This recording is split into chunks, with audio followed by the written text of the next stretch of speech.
Now, when we're designing shoes, it always starts at the last. And we have a saying in the footwear industry, which is the last comes first.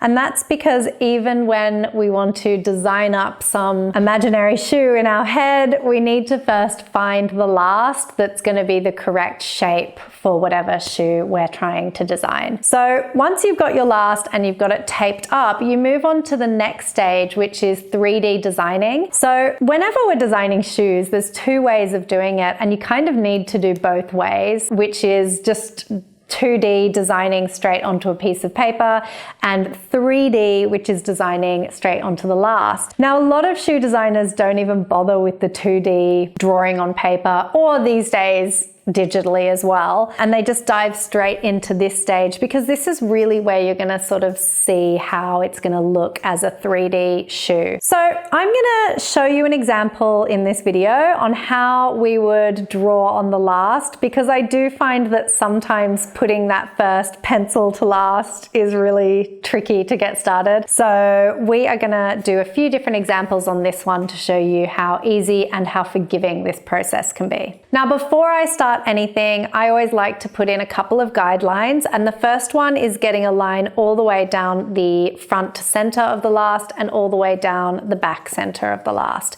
So the way that I do that is I actually hold it up so that it's sort of above eye level, and I just want to draw a mark sort of at the highest point here. And then the same thing on the top of the last. And then we just want to roughly join those two marks by drawing a straight line down the center. Something like that. Now, one thing I would say is don't overthink this. This is just to use as a guide, so it really doesn't have to be perfect. But if you can see that it's looking really wonky or off to one side, then of course, rub it out and do it again. And then we're going to do exactly the same thing at the back. So you just want to kind of find that highest point of the curve and then join up the lines. Now, the reason that those lines come in really handy is because we're trying to design a shape that we want to make look kind of symmetrical and balanced and even, and we're trying to do that on a shape that is not symmetrical or balanced or even. There's a lot more foot on the outside of the foot than there is on the inside. So we're trying to create something that will feel symmetrical when it's not. And I find having that center line really helps me balance everything. It's also super helpful if you're going to be doing a design that has some sort of laces down the front, so that you can make sure that your laces are centered on the shoe and not sort of off to the side. That being said, if you wanted to have laces that were off to the side, that would be totally fine too, but this line would really help you to navigate how far off center you are. So even if you wanted to do an asymmetric design, having the center lines in can really help you with that as well. So let's start with something easy. I am going to do a classic flat ballerina pump on here. I always like to start at the front, and we call this area the throat. And I like to just draw on a nice curve that's kind of a nice wide opening at the front like that. And then I'm going to go from my back height point, which should already be marked on your last. And if it isn't, you can find that measurement by measuring the length of the base of your last, dividing it by 5 and adding 5 millimeters, and then putting that measurement in from the bottom up. But you should already have it on your last. And if it's men's shoes, it's plus 7 millimeters rather than 5. But like I said, you should already have that in. And once that's in, you can just sort of bring this line sort of straight down the side. Now there's a reason I'm doing this in pencil rather than pen, and that's because I can just rub it out and redo it if it looks all wrong. So I'm going to do the same thing on the other side. Okay, and then we just kind of want to connect these areas here. So I'll start on the inside and I'll just sort of bring that into a nice curve. Now, I always like to rub out old lines as I go, just so that I can get a really clear visual of what it is that I'm designing.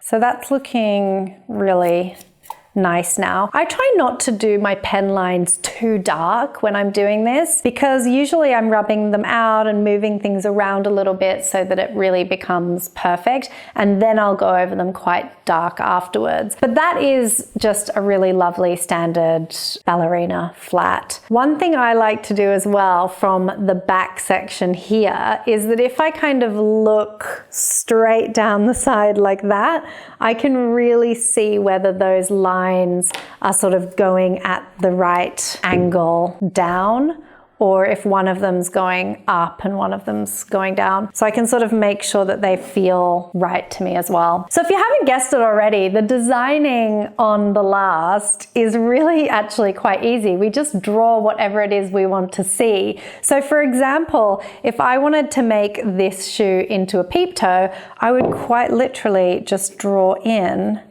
a peep toe like that.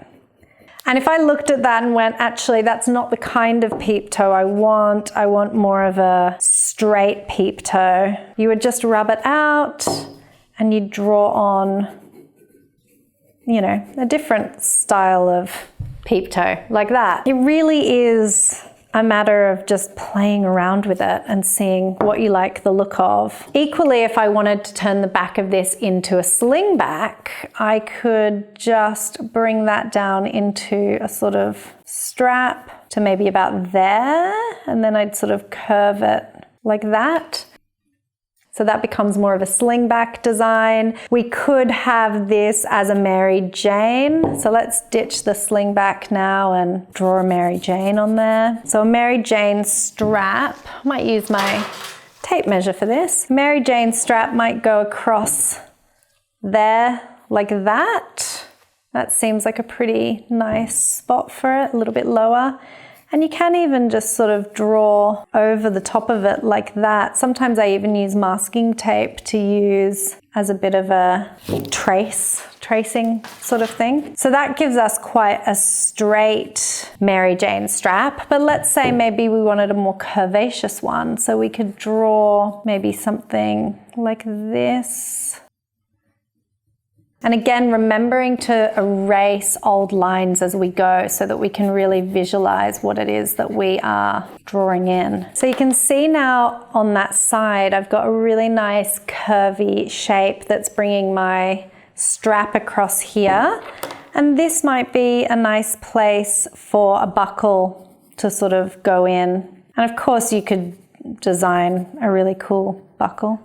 I'm just doing a pretty basic one here just to show you what we're looking for. But again, erasing the old lines helps us to visualize the new design.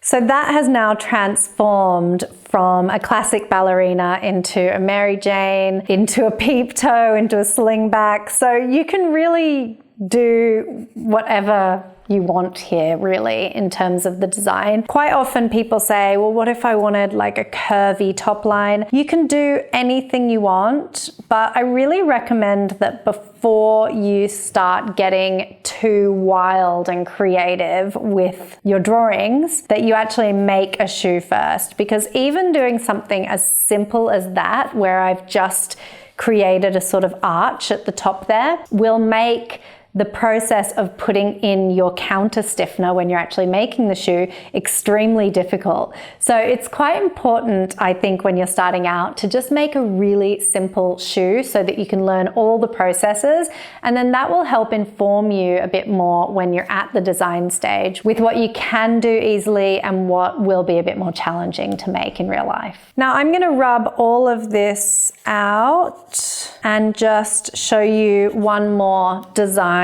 on here that's a little bit more complicated. Now I've shown you some of the more easy designs, so I thought before we move on, I'll just show you a couple of the slightly more complicated ones and ones where this center line really does come in handy. So let's start by doing a derby style shoe on here. Oh, and one other thing that I haven't mentioned yet, this process is exactly the same whether you're on a flat last, a high heel last, a mid heel last, a pointy last, men's, women's, children's, whatever. The process of designing is exactly the same, and the process of taping it up as well, for that matter. So let's do a derby on here. I'm going to again start at my back height point. I'm going to sort of bring this into a bit of a dip. One thing I find often when people are drawing derbies is that they go quite straight on the side there, where you do actually want to have a bit of a dip just to account for your ankle bone there. And I've brought that right up to my center point, and then I'm going to do the same thing on the other side, just trying to sort of get the dip at the same-ish spot. And sometimes a great way to do that is from a bird's eye view, just sort of put your fingers like that so that you can see how deep it wants to go on the other side.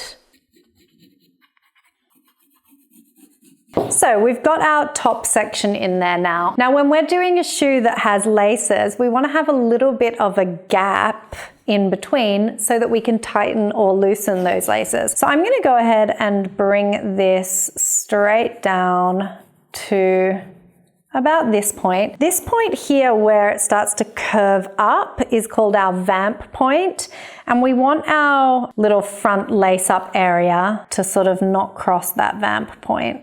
Okay, so I've done the same thing now on both sides, so I do have that gap in the center there. At this stage, I like to sort of roughly draw on where the tongue would be. So the tongue of the shoe would come up to about there. And then we can start to get a little bit of shape into this. So we know that that would sort of come down like that, and then it usually kind of arcs backwards, something like that. Now, I typically like to soften the edges of these by just rounding them off a little bit. I just think it looks a little bit nicer and more refined. So again, I'm at that stage now where I'm just rubbing out the old lines as I go. And I might even curve that area there as well. And this is totally personal preference. There's no, you should curve this or you shouldn't curve that. It's just, what do you like the look of? And I think that looks quite nice. I do like to keep this area a bit sharp here. And then you can just sort of visualize roughly where your laces would go.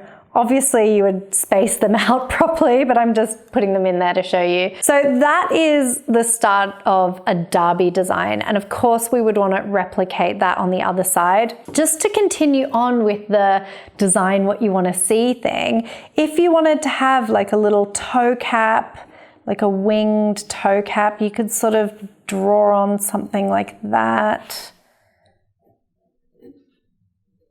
You know, so we're just drawing whatever we want. And then you'd look at that and say, whoa, this side is really wonky compared to that side. So I would probably rub that out and redo that. Okay, something like that. Or of course it might be more in line with this style of shoe to just have a straight across toe cap. So that might just look something like this. Okay, so it's a little roughly done, but you can certainly see what I mean now about how you're just drawing what you want to see, and you can continue to look at it and tweak it and adjust it until you're really happy with it. Another thing you might want to put in at this stage could be a counter piece, which might be that kind of shape, something like that. Of course, if you wanted to do broguing details, you can sort of draw in those little holes that you'd punch into it for detailing, something like that. So you really draw what you want to see, and that's a really good example of that center line helping me to make sure that my laces are in the right place. So I'm going to draw one more design on here before I move on to showing you how we then turn it into a pattern. So first I'm going to erase everything I've drawn on here, and then we'll just do a quick loafer as well. Okay, so once again, we're back to the drawing board. This is what I love about designing in this way. You can just rub it all out and start again as many times as you want. So I'm going to do a quick loafer design on here, and the way that I do that is just bring my two side lines pretty straight across, or a little bit angled down, but from my back height point just reasonably straight across. And then I kind of want to draw in what we call the apron, which is the piece that sits on top. And I kind of follow the edge of the top of the last to get that line. So let's say I want to bring it up to roughly about there.